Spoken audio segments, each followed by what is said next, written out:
Welcome to today's broadcast of North Idaho College Public Forum. The crew is comprised of NIC television students, and your moderator is North Idaho College political scientist Tony Stewart.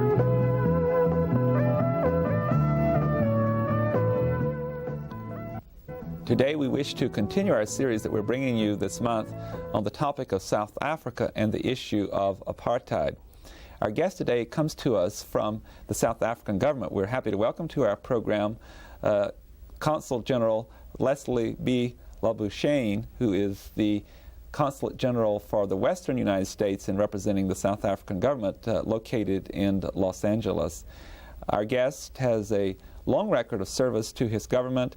At the present time, as I've indicated, he does serve the Western United States in that capacity. He also spent 5.5 years in the office in New York City. He also has served his government in the Vienna office, the city of Vienna, for the South African government. He served 3 years as the Government Affairs Directorate in Pretoria. He has a bachelor's degree and a law degree in his field, and is also an attorney and has been an attorney accepted to practice before the South African Supreme Court. He is married and has 2 sons. Consul General, welcome to our city and to this program, and we look forward to the interview. Thank you very much for that welcome. I'm very pleased to be here. And I'm happy, as always, to welcome regular panelist Janelle Burke, who is an attorney in Idaho, and she shall commence the questioning. Consul General, could you please tell the audience a bit about your background? How did your family come to South Africa? In order to set the stage for our show, perhaps you can tell us about yourself and then about the job that you do or the position that you serve in your government. Certainly. I'm, as some of your viewers might know, the white community in South Africa is divided particularly linguistically and I suppose ethnically among predominantly the Afrikaans speakers or Dutch speakers and the English-speaking community, mainly of British descent. I am an Afrikaner of original French Huguenot extraction. My family going back to the first arrival in South Africa in 1710. So I suppose that puts me among, solidly as a traditional Afrikaner. I did, however, have a bilingual upbringing. We have 2 official languages in South Africa, English and Afrikaans. So I attended an English language high school, and then an Afrikaans. My university training was at an Afrikaans language university where the medium of instruction was in Afrikaans. Excuse me, I've originally qualified as a lawyer, practiced for a while, and well, as they say, if you're not a good lawyer, you can always go into politics or the Foreign Service, so I suppose I decided to travel and joined the Foreign Service in 1968. Now, my duties here on the 12 Western states are pretty much the standard duties of a Consul General. I think there are about 70-odd countries represented in Los Angeles, Consuls General, Britain, Australia, Canada, New Zealand, Japan, Korea, etc. And, they say the traditional diplomatic functions of all diplomats are negotiate, observe, and protect. Negotiate, meaning not in the strict sense of sort of arguing over a contract, but in the sense of being a channel of communication between your home government and your host country. Observe what's happening in the country where you're accredited to, what's happening there, particularly with reference to your country, how it can influence your country, report back to enable policies to be determined. And then, of course, protecting South African interests, citizens, and so forth. So they're pretty much the standard diplomatic functions. I'm accredited to the 12 Western states, as I said, and operate out of Los Angeles. Consul General, we have been dealing with the whole history of South Africa this week and how that has evolved over a period of time in the different groups that are represented in the population in South Africa and how that affects the governmental process. And we want to take advantage of having you here to hear the government's position. May I start by asking you once again, for viewers who might not have viewed some of our previous programs, to explain for our audience, first of all, the four major groups that are represented in the South African population and how they presently fit within the framework of your political system. Well, I think it's so difficult, you know, if you view it in terms of the American perception, purely on pigmentation, then you would come with possibly three groups: the white group, the brown group, and the black group. On the other hand, we have what we call the Indian group, community from the subcontinent of India, which, you know, are they black or brown? And then, of course, if we look at it in terms of language and culture, then you have, you know, more split up. The black group speaks predominantly, possibly something like 8 to 10 different languages, and goodness knows how many dialects. You know, the Zulu nation, the Xhosa, the Tswana, the Sotho, the Venda, the Shangaan. Black groups, the white group speaks 2 English speakers, the Afrikaans speakers. The Indian community also often can speak 2 languages. You know, there's Tamil and Hindi, you know, being the Muslim or the Hindu speakers. So we really are very much a little microcosm of the world. You know, we have language, culture, color, all in that little country. And the literature indicates, in people who travel to your country, a distinction between what are called the black African community and the colored community. What kind of description do you use? The colored tends to mean mixed race.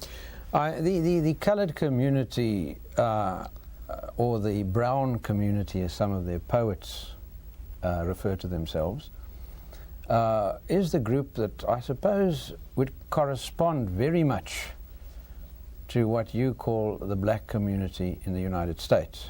Otherwise, if the similarities are very interesting, that both groups have, to a greater or lesser degree, mixed ancestry. Both groups have, to a greater or lesser degree, a slave heritage. Both groups have lost the original language and culture and have become part of the westernized culture. The coloureds, to be honest, are brown Afrikaners. Most of them speak Afrikaans. Your black Americans are Americans who happen to have a dark skin but are part of the linguistic Christian Western ethos. So the coloured community is a descendant from the original Hottentot races, the slaves that came from predominantly Indonesia, Malaysia. You know, that was where the Dutch East India Company was, with an admixture of obviously, you know, over the years, white as well, not so much black. The black community would correspond, I suppose, very much to your Native American. You know, just as your Sioux is different from the Navajo or from the Cree or the Seminole Indian, so the different black tribes or nations, you know, the Zulu has different language, culture, traditions from the Tswana or the Sotho or the Venda. So that would hopefully give you some sort of understanding of the differences. Janelle Burke. The world's attention has been focused on South Africa recently, and perhaps the question I'm going to ask you is the big question. What is the official position of your government with respect to apartheid? The official position of South Africa today, 1986, is that apartheid is an outmoded, outdated concept that is not applicable to the future of South Africa. That is today, 1986. Now, it wasn't always like that. You know, for many years, many years, apartheid was the policy. But today, over the last, going back to the late 70s, you started seeing a shift away from the philosophy of apartheid. The original philosophy of apartheid was based on the concept of separation of power.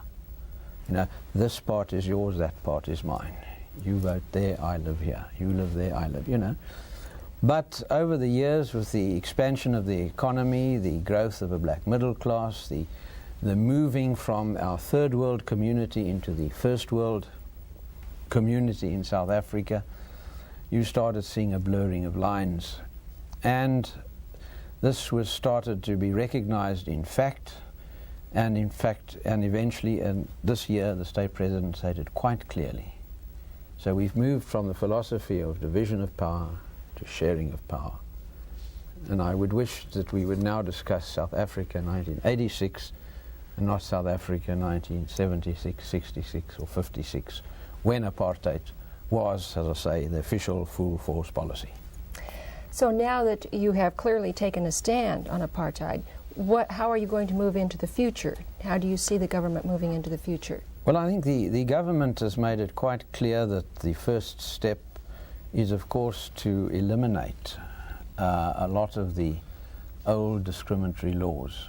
And we saw that commissions were established in the 1970s. We saw the total rewrite of labor legislation when your job depended on your color and things like that coming to place in 1979, which the labor legislation has now removed all references to race, color, and sex as well, you know, women.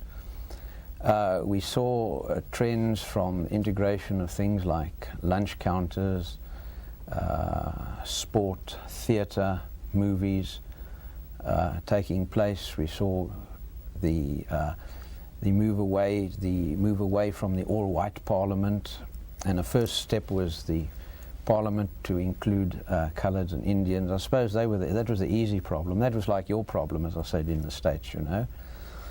We saw the abolition of laws such as the Mixed Marriages Act, the Immorality Act. We saw the abolition of the pass laws which affected blacks. We saw the granting of property rights in the so-called white areas to black people who can now own property there and homes. We saw the gradual and increasing integration of universities, where the universities decide themselves who they admit to them, no longer sort of quotas and permits. So we saw this change in attitude gradually taking place. And these steps we saw as visible proof of a movement away. Now, of course, you know, a 300-year millstone doesn't disappear overnight. And as visible proof of the move away, and I suppose if we had to picture one of these Greek temples with an edifice with a big A on it and 10 pillars, I think today one can safely say we've most probably eliminated eight and a half of those pillars of apartheid, and lots of other laws, you know, minor laws of containing something, you know, Political Interference Act and so forth. So this is the current trend. It's a trend this way, it's not a trend that way. A lot remains to be done. We've got to work very hard on the franchise and work very hard on that. So the jackhammers are working on these areas. Commissions, inquiries and so forth are taking place. As I said, we've come a long way, but we've got a long way to go. I would like to proceed with the question that Janelle has asked. It is my understanding that there's almost 32 million people now in South Africa, and of the statistics that I have seen, approximately 4.5 million are white, including the Afrikaners and the British English-speaking population, which has been the governing body of that country. And as you've indicated, that you've made some changes in the status of the Asian Indian population or the colored.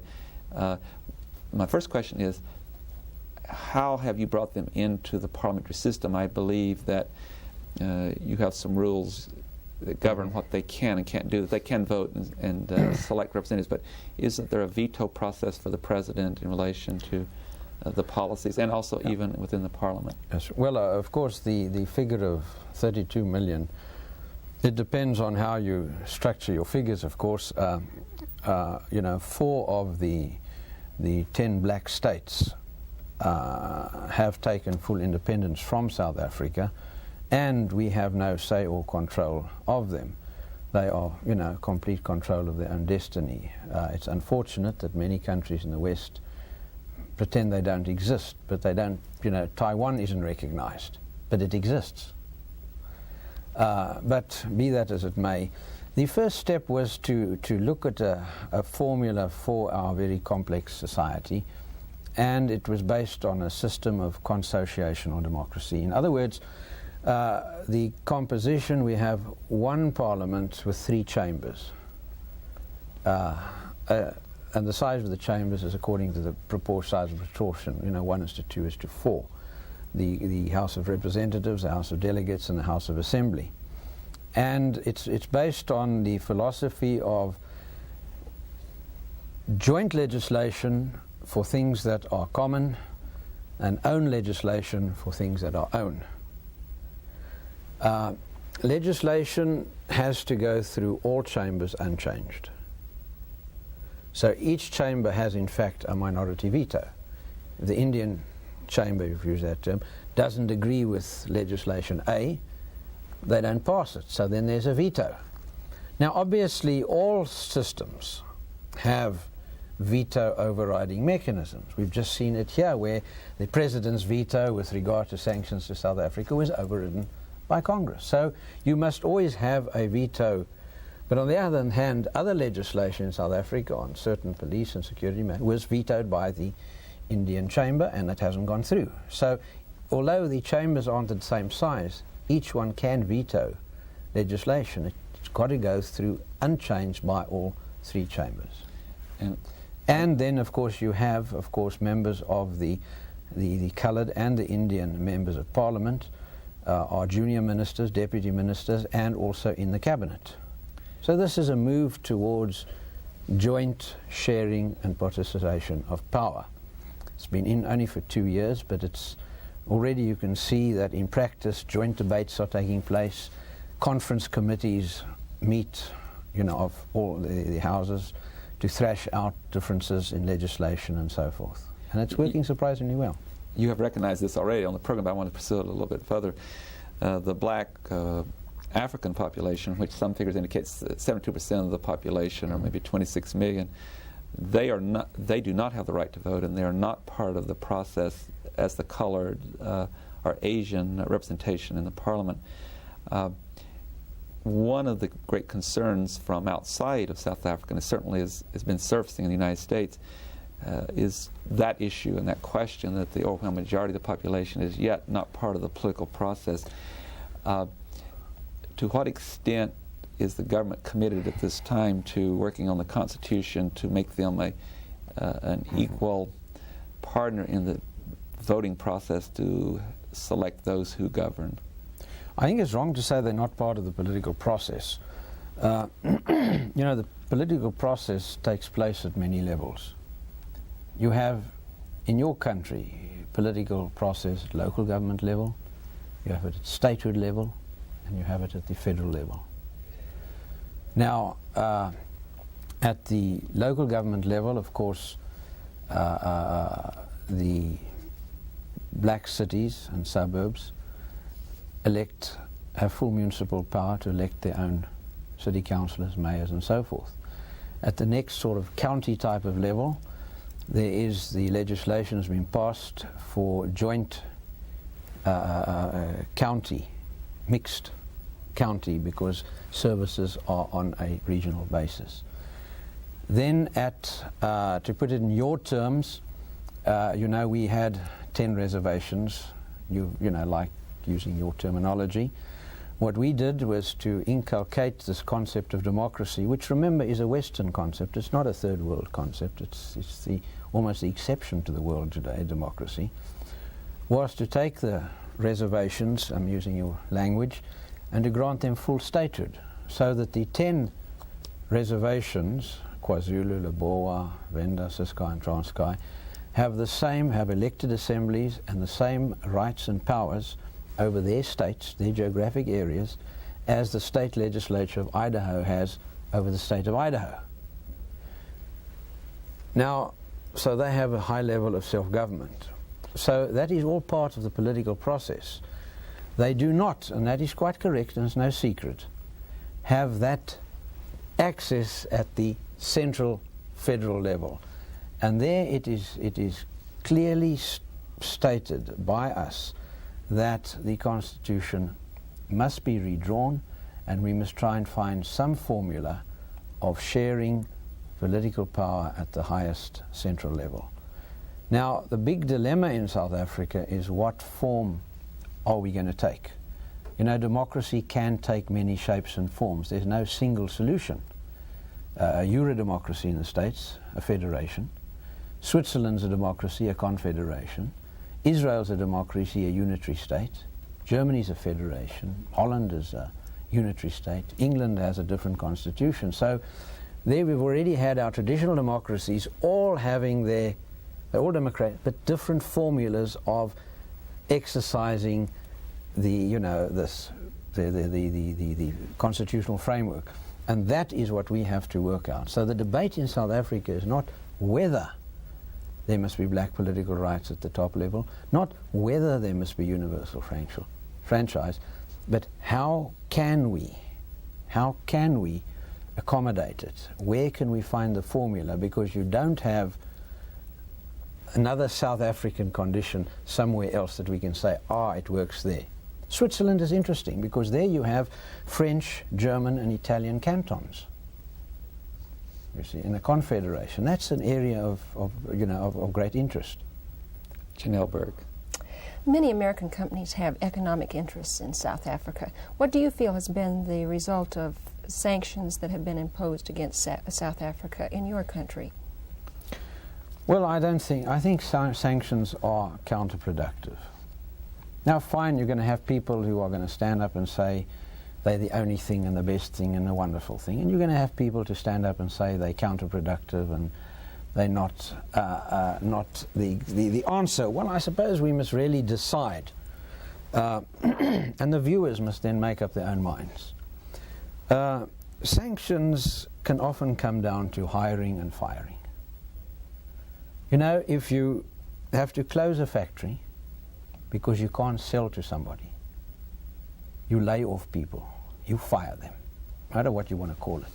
And when you fire a man, you fire his wife and kids. Now, are you helping the upward mobility of a community by layoffs and unemployment or not? I mean, that is the real human bottom line. And most of the advances, the pressures to move away from the old system came about in the 70s by, black graduates leaving university, by blacks moving up, staying at school longer, by blacks moving into the economic system, by black people becoming supervisors, managers, and so forth. And that was the pressure that was burst these ridiculous old laws at their seams. And if the purpose is to just destroy the economy, and once remember the economy of a country is not like a bunch of bananas. You can't say, this banana is the government's. It's more like a bowl of soup. It belongs to everybody, and we all have to drink from that bowl. Fine, some people might have bigger spoons than others. Well, the answer is increase the bowl of soup and increase the size of the spoons. Don't pour it out. And isn't this really the reality? If sanctions are going to help people, well, the answer to America's poverty is close a lot of factories and have layoffs. So you're saying then that generally black people may suffer because of the unemployment that would be brought about by sanctions from other countries? I think not only black, brown people, Indian people, white people will all suffer. But, the people at the lower end of the economic scale suffer the most. What about your relationship with neighboring countries, other countries that surround South Africa? Well, actually, that's a very interesting point. We have about 1.5 million black people from our neighboring countries that work in South Africa. And they send money home, and they're supporting most probably an average of 8 or 9 people back home that are dependent on the South African economic engine. Deferred wages for miners, runs into most probably, and other workers as most probably 90% of Lesotho's income. Now, if we have sanctions and we have to start retrenching, You know, charity begins at home. These people, you know, who do you have unemployed? A foreign chap working or your own citizen who must go back? You know, the world is too interdependent nowadays. We don't all live in nice little neat boxes. And I think the answer would be communication, opening of doors, opening of, you know, avenues of communication. You know, invest, you know, build a factory and employ 100, 200, 3,000 black people. Adopt a school, be positive. You know, Reverend Sullivan formulated some principles in South Africa, fair employment practices, because he had found his experience in Philadelphia. They tried sanctions like boycotts against certain stores. Fine stores closed, it didn't help the black community. They then arranged with stores to employ, upgrade, create opportunities. And he was then a form of affirmative action. And he was then applying those policies of affirmative action in South Africa. We have no problems with that philosophy. The more people you employ, the more schools you adopt, the more bursaries you give to help us, you know, to increase black development, and that, the better. We have no objection to that. We're almost out of time, but I know your government is receiving lots of pressure. First of all, it's receiving pressure from the very far right by a small faction within the National Party that's urging the government to back up and go in the other direction that you indicated that they will not do. You're also obviously receiving great pressure from the international world as well as the movement within. What kind of timetable is the government looking at? What is going to happen with, could it be one that if the government has not become very, very cognizant of that pressure, that the government will be in deep trouble? Look, we do have kooks on the right. I think you have a couple, not even very far from where we're sitting today. You know, the Klan, we reject those people, and they're not part of they've left the government. They, you know, when the government started on this reform program, they left the government. They said, you're a traitor. You're leaving apartheid. But what is they are now trying to make hay out of the philosophy of saying to South Africans, you see, you've moved in this direction, and what are you getting? You're getting kicked in the teeth, you're getting sanctions, our economy is being attacked. It's not helping anybody. Even if the blacks take over, you're killing the goose that laid the golden egg. Vote Conservative. Let's go back to the old days. And that is a real pressure. Because if the move left, I hate these cliches, but if the move, you know, sort of leftish is going to be proved a disaster, and it's only going to hammer the country even more, it's natural that people say, well, we may as well go back right. I'm sorry to have to interrupt. Yeah. We're out of time. I wish we had another 30 minutes. Thank you for being our guest today. We appreciate it. Well, thank you very much for inviting me. Ladies and gentlemen, our guest has been the Consulate General for the Western part of the United States for the South African government, Mr. Leslie Labuschagne. I hope you all join us again next week, and we will have another guest on this very important subject. Until then, please have a good week. I am Tony Stewart.